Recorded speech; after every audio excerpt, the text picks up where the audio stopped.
Hello दोस्तों, आप सभी को मेरी तरफ से नए वर्ष की हार्दिक हार्दिक शुभकामनाएं और उम्मीद है कि यह नया वर्ष आपके जीवन में उमंग से भरा रहे। और ऐसी ही उम्मीद मैं ईश्वर से भी करता हूं कि वो इस नए वर्ष में कोई भी और दुविधाएं नहीं डालें। तो चलिए आज के राधा कृष्ण के अपडेट्स के बारे में वीडियो स्टार्ट करते हैं। तो सबसे पहले आप देखेंगे कि भगवान श्री कृष्ण कहते हैं कि मैं आज अत्यंत ही प्रसन्न हूँ। आज जो है सभी की मनोकामनाएं पूर्ण हो गई है। तो सभी कहते हैं हमारी मनोकामनाएं पूर्ण हो गई है, हम भी बहुत प्रसन्न है। तो श्री कृष्ण कहते हैं चलो आप गौ पूजा की जाए। तो सभी कोई गौ पूजा के लिए प्रस्थान करते हैं और उसके बाद जो है श्री कृष्ण इधर राधा से वार्तालाप करने जाते हैं। तो तभी बलराम जी श्री कृष्ण को खींच लेते हैं और उन्हें ले जाते हैं एक कोने में और कहते हैं कृष्ण पहले तुम मेरी बातें पूरी करो, उसके बाद तुम राधा से बात करना। तो बलराम जी कहते हैं क्या कि चलो पहले तुम मेरी मनोकामनाओं को पूर्ण करो। तो श्री कृष्ण कहते हैं अब मैं आपकी मनोकामनाओं को कैसे पूर्ण करूं, आप तो दिन निकल गया है। तो बलराम जी कहते हैं कि नहीं कृष्ण तुम झूठ बोल रहे हो, तुमने मुझे वचन दिया था। तो श्री कृष्ण कहते हैं हाँ मैंने आपको कहा था, मैंने आपको वचन दिया था, आपने मुझसे अभी तक क्यों नहीं मांगा था। अब समय निकल चुका है तो सारा चीज था में था और अब है में है, तो आपको भी मांगने का कोई हक ही नहीं बनता है। तो बलराम जी कहते हैं नहीं तुम्हें मुझे बताना ही पड़ेगा और मुझे वचन देना ही पड़ेगा करना। तो श्री कृष्ण कहते हैं ठीक है दाओ आप आंख बंद करें, मैं आपको वरदान देता हूँ। तो जैसे ही वो बलराम जी आंख बंद करते हैं तो श्री कृष्ण वहां से भाग जाते हैं और बलराम जी भी उनके पीछे भाग जाते हैं। उसके बाद आप इधर दृश्य देखिएगा कि शाम जो है वो निकल जाता है आत्म मनन के लिए और वो अपनी माता से आशीर्वाद लेता है और कहता है अब तो मैं ऐसा उपाय खोज कर ही आऊंगा जिससे कि श्री कृष्ण को मैं परास्त कर सकूं। और माता भी उसकी आशीर्वाद दे देती है और सभी कोई वहां से निकल जाते हैं। और जामवती को लगता है कि वो जो भी देखी है कि शाम बाघ बन चुका था, उसे लगता है कि वो सभी कोई स्वप्न है और असल में उसका पुत्र ऐसा नहीं है। और उसके बाद जो है इधर जो है श्री कृष्ण और राधा जी बातचीत कर रहे होते हैं अगले दृश्य में, जहाँ पर कि श्री कृष्ण कहते हैं क्या कि जो है राधा आप तुम व्यर्थ की शाम को सुधारने का प्रयास मत करो, तुमने देख लिया वो सुधारने वाला नहीं है।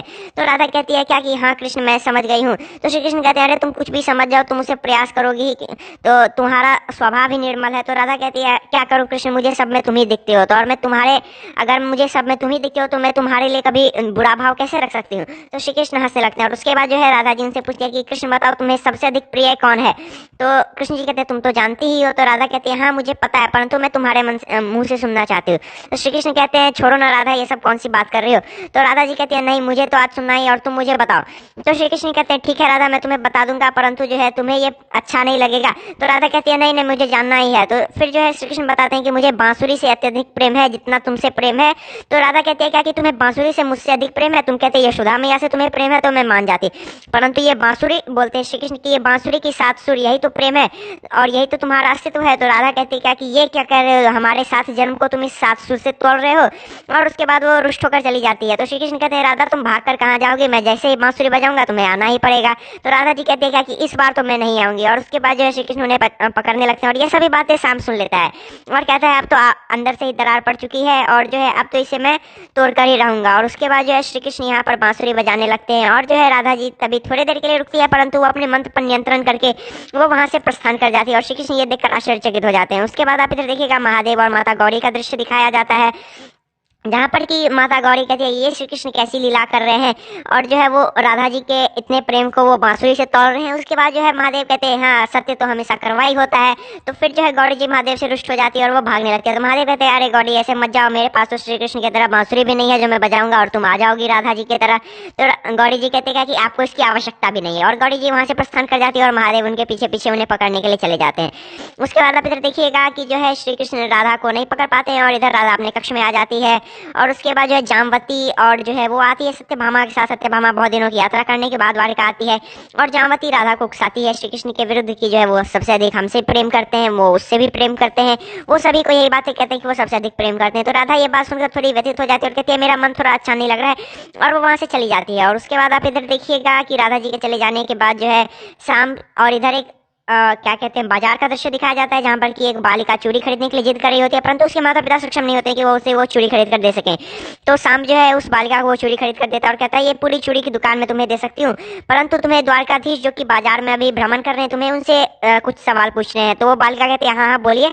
तब फिर जो है उधर जो है आप देखिएगा लक्ष्मणा जो कि होती है शाम की पत्नी, वो राधा के पास आकर कहती है कि श्री राधा आपको श्री कृष्ण बाजार में याद कर रहे हैं, जहाँ पर कि वो एक बालिका से बहुत मधुर मधुर बातें कर रहे हैं और सभी औरत चाहती हैं कि वो काश वो बालिका ही होती।